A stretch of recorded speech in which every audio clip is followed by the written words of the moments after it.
Om Swastiastu.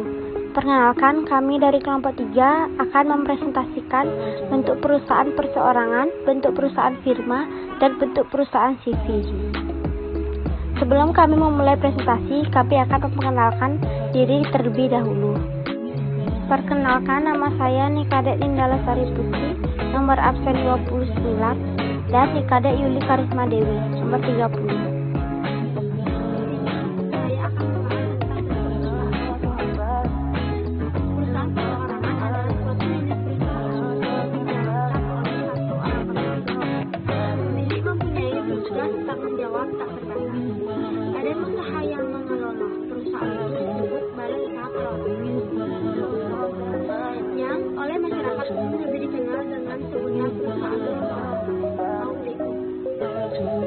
Bagi yang hendak memulai bisnis, bentuk perusahaan perseorangan atau yang juga dikenal dengan usaha dagang adalah bentuk yang dipandang paling sesuai. Perusahaan perseorangan merupakan bentuk badan usaha yang biasanya didirikan oleh individu dan dikelola secara mandiri oleh satu orang. Umumnya, modal untuk sebuah perusahaan perseorangan juga berasal dari satu orang. Bebas berkembang membuat bisnis tanpa ada batasan untuk mendirikannya. Dari permodalan perusahaan perseorangan dapat saja mendapatkan pinjaman dan kreditor untuk operasional perusahaan. Tetapi tidak berarti pinjaman itu sebagai bukti kepemilikan lain dan dari orang tersebut. Akibat dari adanya utang tersebut, pemilik bertanggung jawab langsung dalam pelunasan utang tersebut. Dan apabila terjadi keuntungan, pengusaha tidak perlu membagi keuntungannya kepada kreditur.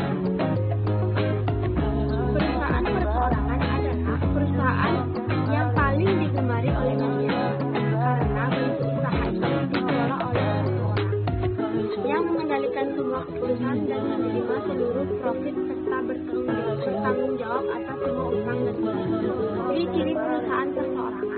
Yang pertama, ada usaha perseorangan seperti izin. Badan usaha ini memiliki izin operasional dari Departemen Teknik.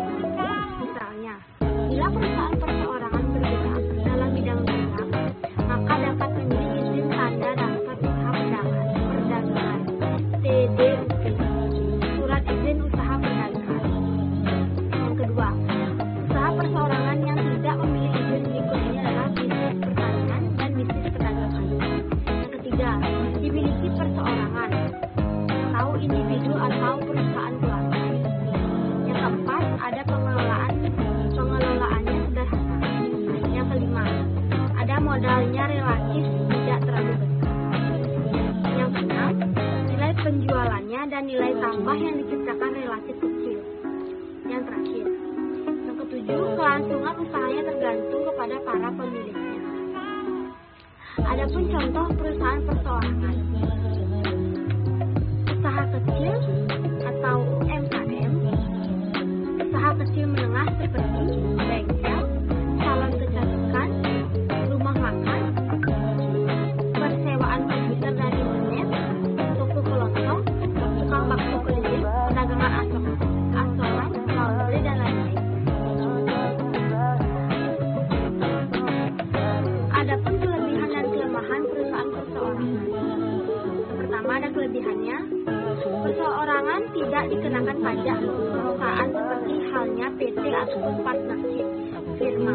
Dalam melakukan pengelolaan perusahaan, pemilik juga menjadi bagian dari manajemen, sehingga pengendaliannya internal tidak terlalu kompleks dan mudah diawasi oleh pemiliknya langsung. Biaya yang rendah dalam pengelolaan karena karyawannya yang bekerja di dalam perseorangan adalah si pemilik usaha. Tidak melalui proses administrasi hukum yang terlalu kompleks. Biasanya hanya sampai akte notaris dan surat keterangan domisili dari kelurahan. Tidak perlu melalui proses pembuatan SIUP atau TDP, ataupun hingga membutuhkan surat keputusan dari Menke dan HAM. Proses pembentukan yang sangat cepat. Apabila dalam bisnis perseorangan terjadi kerugian, maka kompensasi si kerugian dapat dimasukkan dalam perhitungan pajak penghasilan pemilik. Seluruh laba menjadi miliknya. Bentuk perusahaan perseorangan kemungkinan pemilik menerima 100% laba yang dihasilkan perusahaan. Pribadi yang dihasilkan perusahaan pribadi. Prinsip 1, pimpinan merupakan alasan yang baik untuk mengambil keputusan. Kebebasan dan fleksibilitas. Pemilik perusahaan perseorangan tidak perlu berkonsultasi dengan orang lain dalam memilih keputusan sifat kerahasiaan. Tidak perlu dibuat laporan keuangan atau informasi yang berhubungan dengan masalah keuangan perusahaan. Dengan demikian, masalah tersebut tidak dapat dimanfaatkan oleh pesaing. Yang kedua, ada kelemahan perusahaan perseorangan. Tanggung jawab pemilik tidak terbatas. Artinya, seluruh kekayaan pribadinya termasuk sebagai jaminan terhadap seluruh usaha perusahaan. Sumber keuangan terbatas karena pemiliknya hanya satu orang. Maka usaha-usaha yang dilakukan untuk memperoleh sumber dana hanya bergantung pada kemampuannya. Kesulitan dalam manajemen. Semua kegiatan seperti pembelian, penjualan, pembelanjaan, pengaturan karyawan, dan sebagainya dipegang oleh seorang pemimpin. Ini lebih sulit apabila manajemen dipegang oleh beberapa orang. Kelangsungan usaha kurang terjamin. Kematian pimpinan atau pemilik bangkrut atau sebab-sebab lain dapat menyebabkan usaha ini berhenti kegiatannya. Tanggung jawab tidak terbatas. Arti dari pernyataan itu adalah tidak ada batas utang yang menjadi tanggung jawab pemilik. Dana terbatas karena seorang pengusaha perseorangan, maka dana yang ditanamkan lebih kecil dibandingkan bisnis lain. Keterampilan terbatas. Pengusaha perseorangan mempunyai keterampilan terbatas dan mungkin tidak dapat mengendalikan semua bagian perusahaan keahlian dan kemampuan tersebut. Keahlian, pengetahuan, dan pengalaman sangat menentukan dalam menjalankan bisnis. Tanggung jawab tak terbatas Anda selalu ini karena Anda menyangkut eksistensi suatu perusahaan. Perasaan terisolasi dalam menjalankan perusahaan perseorangan adalah Anda akan merasa terisolasi saat berpikir untuk memecahkan suatu masalah, karena tidak ada yang membantu Anda dalam memecahkan suatu masalah. Bentuk perusahaan firma. Firma adalah bentuk perusahaan antara dua orang atau lebih untuk menjalankan badan usaha dengan menggunakan nama bersama. Semua pemiliknya bertanggung jawab atas utang badan usaha. Dari segi pemilik firma biasanya dimiliki oleh orang-orang yang hubungannya sangat dekat, misalnya satu keluarga atau famili.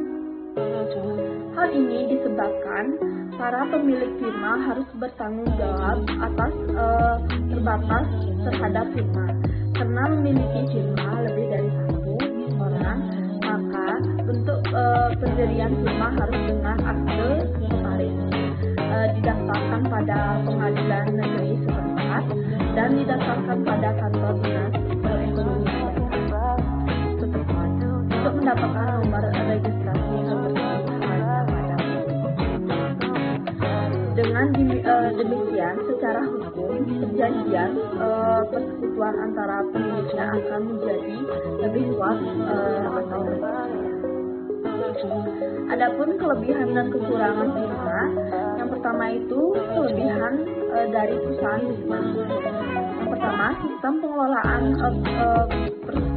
profesional, kemampuan menjamin lebih besar pemilihan pemimpin berdasarkan keahlian kemampuan, berbentuk modal lebih besar, keputusan berdasarkan seluruh anggota, sebagian keuntungan berdasarkan seluruh anggota, sebagian keuntungan berdasarkan modal yang disetor, kemudian mendapatkan pinjaman modal. Nah, untuk kekurangan perusahaan firma, yang pertama tidak ada pemisahan keyakinan pribadi tanggung jawab kepemilikan tak terbatas, rentan terjadi perselisihan, timbul konflik, dan yang terakhir kepentingan kelangsungan firma tidak terjamin. Nah, ada pun contoh perusahaan firma. Yang pertama, perusahaan Vans, yang kedua perusahaan Puma, yang ketiga perusahaan Diodora, yang keempat perusahaan Converse. Kemenet dan Workshop atau yang kerap disebut adalah kemitraan dari perseorangan terbatas. Jenis badan usaha ini dapat didirikan oleh semua warga negara Indonesia tanpa hukum yang mengikat. Dalam perseorangan komoditor terdapat beberapa sekutu yang secara penuh bertanggung jawab atas sekutu lainnya. Ada satu atau lebih sekutu yang bertindak sebagai pemberi modal. Tanggung jawab sekutu komoditor hanya terbatas dan sejumlah modal yang ditanamkan dalam perusahaan berbadan hukum dijalankan oleh seorang sekutu aktif dan bertanggung jawab atas semua risiko atau kewajiban kepada pihak ketiga. Tanggung jawab ini juga sampai kepada penggunaan harta pribadi apabila harta perusahaan tidak cukup untuk menutupi kewajibannya. Tujuan pendirian SIPI adalah untuk mendirikan peluang sebagai perseorangan untuk ikut menanamkan modal dengan tanggung jawab terbatas. Adapun bentuk perusahaan SIPI, yang pertama itu SIPI bersaham, kedua SIPI murni, ketiga SIPI campuran. Contoh perusahaan SIPI bergerak di bidang yang pertama makanan dan minuman, kedua agen atau distributor produk, ketiga furnitur, keempat alat kedokteran atau medis, yang kelima bahan bangunan, dan yang terakhir kerajinan tangan. Adapun kelebihan dan kekurangan perusahaan SIPI. Yang pertama, relatif lebih mudah dalam mencari tambahan modal dari anggota pasif. Yang kedua, mudah dalam mencari kredit. Ketiga, tanggung jawab sekutu pasif terbatas. Yang keempat, modal relatif besar. Yang kelima, kelangsungan usaha lebih terjamin. Nah, untuk kekurangan perusahaan SIPI, yang pertama, sekutu aktif tidak mengelola perusahaan dan hanya mempercayai modal kepada sekutu aktif. Yang kedua, tanggung jawab sekutu aktif tidak terbatas. Yang ketiga,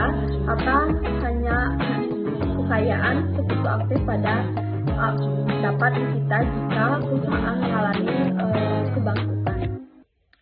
Ada dua bagian.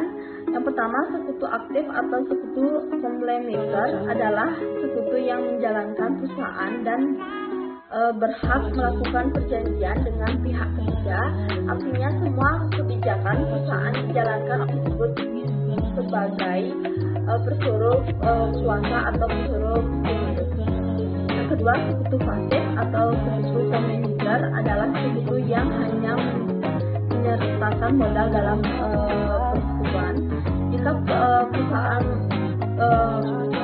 menderita atau rugi, mereka hanya bertanggung jawab sebagai modal yang disertakan, dan begitu juga apabila utang mereka memperoleh terbatas bergantung modal yang mereka berikan. Sekutu ini sering juga disebut sebagai sekutu rupiah. Sekian presentasi dari kelompok kami. Jika ada salah kata, mohon dimaafkan. Kami tutup dengan Parangan Santi. Om Santi Santi Santi. Terima kasih.